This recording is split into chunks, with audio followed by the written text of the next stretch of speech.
ಬಿಜೆಪಿಯಲ್ಲಿ ಟಿಕೆಟ್ಗಾಗಿ ಬಂಡಾಯ ಶುರುವಾಯಿತಾ? ಮೊದಲ ಹೆಜ್ಜೆ ಅನ್ನುವಂತೆ ಹಾವೇರಿಯ ಟಿಕೆಟ್ ಮಗನಿಗೆ ಸಿಗಲಿಲ್ಲ ಅಂದ್ರೆ ಬಂಡಾಯದ ಸುಳಿವು ಕೊಟ್ರ ಈಶ್ವರಪ್ಪ.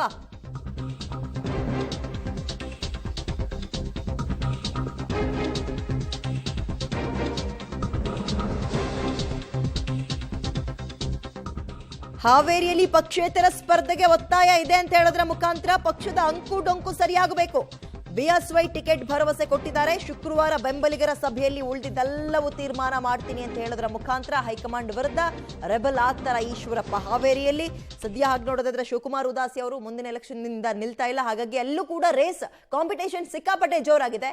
ಈಶ್ವರಪ್ಪ ಅವರು ಅಲ್ಲಿ ಟವೆಲ್ ಹಾಕಿದ್ದಾರೆ ಮಗನಿಗೋಸ್ಕರ ಟಿಕೆಟ್ ವಿಚಾರದಲ್ಲಿ. ನೋಡ್ಬೇಕು ಏನಾಗುತ್ತೆ ಅಂತ.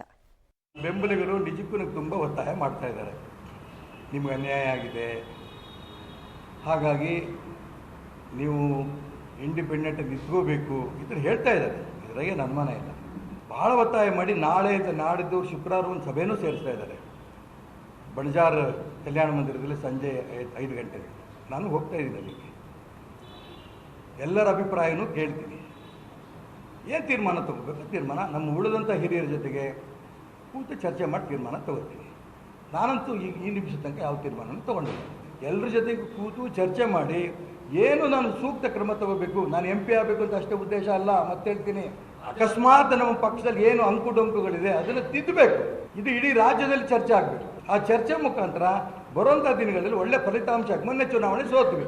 ಏನೇನು ಸಮಸ್ಯೆಗಳಿದೆ, ಪಕ್ಷದಲ್ಲಿ ಆಗಿರೋಂಥ ತಪ್ಪುಗಳಿದೆ, ನಾವು ಸಾಕಷ್ಟು ಒಪ್ಕೊಂಡಿದ್ದೀವಿ. ನಮ್ಮದು ತಪ್ಪುಗಳಿದ್ದಾವೆ ಇಲ್ಲಿ. ಹಾಗಾಗಿ ಈ ತಪ್ಪುಗಳನ್ನ ಸರಿಯಾಗಬೇಕು ಅನ್ನೋಂಥ ಉದ್ದೇಶದಿಂದ ಬಹಳ ಜನ ಫೋನ್ ಮಾಡ್ತಾ ಇದ್ದಾರೆ. ಕೂತು ಚರ್ಚೆ ಮಾಡಿ ನಮ್ಮ ಹಿತೈಷಿಗಳ ಅಭಿಪ್ರಾಯಗಳು ಏನೇನಿದೆ ಕೇಳಿ ಮುಂದಿನ ತೀರ್ಮಾನ ತಗೋತೀನಿ. ನೋಡಿ, ನಾನು ಯಾವುದು ಊಹಾಪೋಹಗಳು ಉತ್ತರ ಕೊಡಲ್ಲ.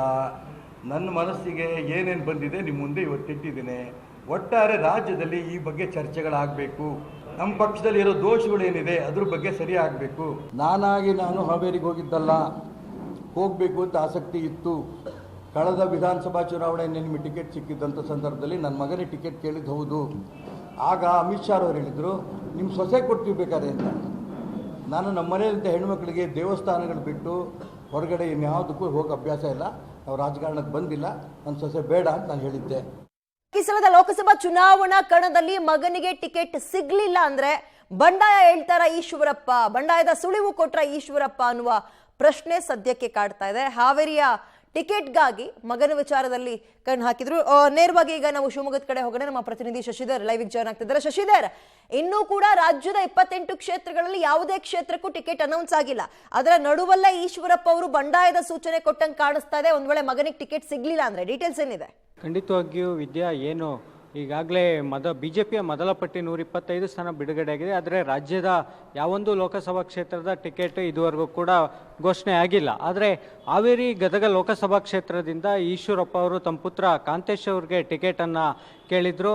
ಟಿಕೆಟ್ ಸಿಗುತ್ತೆ ಅನ್ನೋ ಒಂದು ನಿರೀಕ್ಷೆ ಕೂಡ ಇತ್ತು. ಆದರೆ ಈಗ ಟಿಕೆಟ್ ಕೈತಪ್ಪುವ ಸಂಭವ ಹಿನ್ನೆಲೆಯಲ್ಲಿ ಈಶ್ವರಪ್ಪ ಅವರು ಬಿಜೆಪಿ ಪಕ್ಷದ ವಿರುದ್ಧ ಒಂದು ರೀತಿ ಅಸಮಾಧಾನವನ್ನು ಹೊರಹಾಕಿದ್ದಾರೆ. ಅಂದರೆ ನಾವು ಹಾವೇರಿಯಲ್ಲಿ ಅಪೇಕ್ಷೆ ಪಟ್ಟಿರಲಿಲ್ಲ, ಸ್ವತಃ ಯಡಿಯೂರಪ್ಪ ಅವರು ಅಲ್ಲಿ ಕೆಲಸ ಆರಂಭ ಮಾಡಿ ಅಲ್ಲಿ ಓಡಾಡಿ ಸಂಘಟನೆ ಮಾಡಿ ನಿಮಗೆ ಟಿಕೆಟ್ ಕೊಡಿಸುವಂಥ ಕೆಲಸ ಮಾಡ್ತೀನಿ, ಜೊತೆಗೆ ನಾನು ಕೂಡ ಆ ಚುನಾವಣೆಯಲ್ಲಿ ಓಡಾಡಿ ಗೆಲ್ಲಿಸುವಂಥ ಕೆಲಸ ಮಾಡ್ತೀನಿ ಅನ್ನೋ ಒಂದು ಭರವಸೆ ಕೊಟ್ಟಿದ್ರು. ಹೀಗಾಗಿ ನಾವಲ್ಲಿ ಸಂಘಟನೆ ಮಾಡಿದ್ದೀವಿ ಅನ್ನೋ ಒಂದು ಮಾತನ್ನು ಈಶ್ವರಪ್ಪ ಅವರು ಹೇಳ್ತಿದ್ದಾರೆ. ಅಂದರೆ ಒಂದು ವೇಳೆ ಟಿಕೆಟ್ ಸಿಗಲಿಲ್ಲ ಅಂತಂದರೆ ಕಾರ್ಯಕರ್ತರು ಮತ್ತು ಬೆಂಬಲಿಗರಿಂದ ಪಕ್ಷೇತರವಾಗಿ ನಿಲ್ಲುವಂಥ ಒತ್ತಡ ಬರ್ತಾ ಇದೆ. ಆದರೆ ಇಲ್ಲಿ ಸ್ಪಷ್ಟವಾಗಿ ಗಮನಿಸಬೇಕು ವಿದ್ಯಾ, ಕೇವಲ ಹಾವೇರಿಗೆ ಅಷ್ಟೇ ಪಕ್ಷೇತರಗಲ್ಲ, ಈಶ್ವರಪ್ಪ ಅವ್ರಿಗೆ, ಸ್ವತಃ ಈಶ್ವರಪ್ಪ ಅವ್ರಿಗೆ ಶಿವಮೊಗ್ಗ ಕ್ಷೇತ್ರದಿಂದಲೇ, ಅಂದರೆ ಶಿವಮೊಗ್ಗ ಲೋಕಸಭಾ ಕ್ಷೇತ್ರದಿಂದ ಸ್ವತಃ ಈಶ್ವರಪ್ಪ ಅವರೇ ಸ್ಪರ್ಧೆ ಮಾಡಬೇಕು ಅನ್ನೋ ಒತ್ತಡವನ್ನು ಬೆಂಬಲಿಗರು ಆಗ್ತಿದ್ದಾರೆ ಅನ್ನೋ ಒಂದು ಮಾತನ್ನು ಸ್ವತಃ ಈಶ್ವರಪ್ಪ ಅವರು ವ್ಯಕ್ತಪಡಿಸಿದ್ದಾರೆ. ಹೀಗಾಗಿ ಶುಕ್ರವಾರ ಸಂಜೆ ಶಿವಮೊಗ್ಗದ ಬಂಜಾರ ಸಮುದಾಯ ಭವನದಲ್ಲಿ ಒಂದು ಸಭೆಯನ್ನು ಬೆಂಬಲಿಗರು ಆಪ್ತರ ಸಭೆಯನ್ನು ಕರೆದಿದ್ದಾರೆ. ಈ ಸಭೆಗೆ ಸ್ವತಃ